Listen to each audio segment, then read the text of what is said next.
এক যুগ পেরিয়ে গেছে, সময় বয়ে যাচ্ছে তার নিয়মে। কিন্তু এত বছরেও জানা গেল না সাংবাদিক দম্পতি সাগর রুনির হত্যাকারী কারা।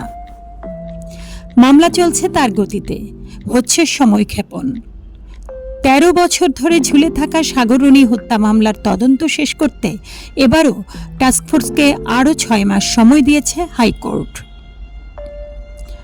২২ এপ্রিল মঙ্গলবার রাষ্ট্রপক্ষে অতিরিক্ত attorney general advocate Arshadur Rauf তদন্ত শেষ করতে ৯ মাস সময় চান। তিনি আদালতে বলেন, তদন্তের অগ্রগতি হয়েছে, আরও সময় দরকার।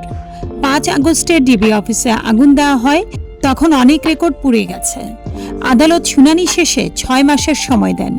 তদন্তের গোপনীয়তার কারণ দেখিয়ে রাষ্ট্রপক্ষ এদিন অগ্রগতি প্রতিবেদন আদালতে উপস্থাপন করেননি। মামলার বাদী পক্ষের আইনজীবী মোহাম্মদ শিশির মনির বলেন, বারবার সময় নেওয়া হলে জনমনে খারাপ ধারণার জন্ম দেয়। আমরা বলেছিলাম ৩ মাস সময় দেওয়া হোক। শুনানি শেষে হাইকোর্ট ৬ মাস সময় দেন।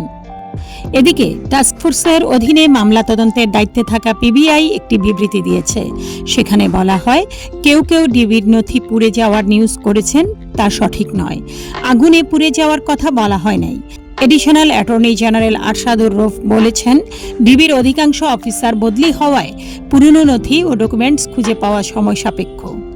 ২০১২ সালের ১১ ফেব্রুয়ারি রাজধানীর পশ্চিম রাজাবাজারের ভাড়া করা বাসায় খুন হন সাংবাদিক দম্পতি মাছরাঙা টেলিভিশনের তখনকার বার্তা সম্পাদক সাগর সারোয়ার ও এটিএন বাংলার জ্যেষ্ঠ প্রতিবেদক মেহেরুন রুনি। হত্যার ঘটনায় রুনির ভাই নওশের আলী রোমান শেরেবাংলা থানায় মামলা করেন। ১৩ বছর পার হলেও তদন্ত প্রতিবেদন আলোর মুখ দেখেনি। বিভিন্ন সময়ে মোট ৮ জনকে এ মামলায় গ্রেপ্তার করা হয়। পরে ২ জন জামিনও পান। এই ঘটনায় মামলা দায়েরের পর শেরেবাংলানগর থানাকে তদন্তের দায়িত্ব দেয়া হয়। ৩ দিন পর মামলাটি গোয়েন্দা পুলিশের কাছে হস্তান্তর করা হয়। পরে ২০১২ সালের ১৮ এপ্রিল মামলাটি র্যাবের কাছে হস্তান্তর করা হয়। হত্যাকাণ্ডের পর তৎকালীন স্বরাষ্ট্রমন্ত্রী বলেছিলেন, ৪৮ ঘন্টার মধ্যে খুনিদের রহস্য উন্মোচন করে তা জাতির সামনে প্রকাশ করা হবে। কিন্তু এক যুগেও সেই রহস্য উন্মোচন করতে পারেনি আইনশৃঙ্খলা বাহিনী।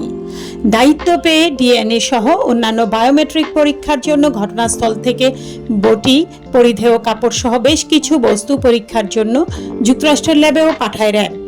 কিন্তু এতদিনেও তার ফল প্রকাশ করা হয়নি। তদন্ত প্রক্রিয়ায় দীর্ঘসূত্রতা নিহত সাংবাদিক দম্পতির পরিবার এবং পেশাজীবীদের মধ্যে হতাশা ও উদ্বেগ সৃষ্টি করেছে। এ মামলার দ্রুত ন্যায় বিচার পাওয়ার দাবি উঠেছে বিভিন্ন মহল থেকে।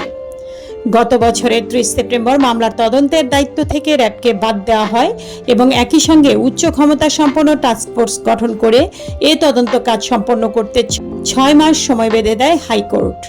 টাস্কফোর্সের অধীনে পিবিআই মামলাটির তদন্ত করছে।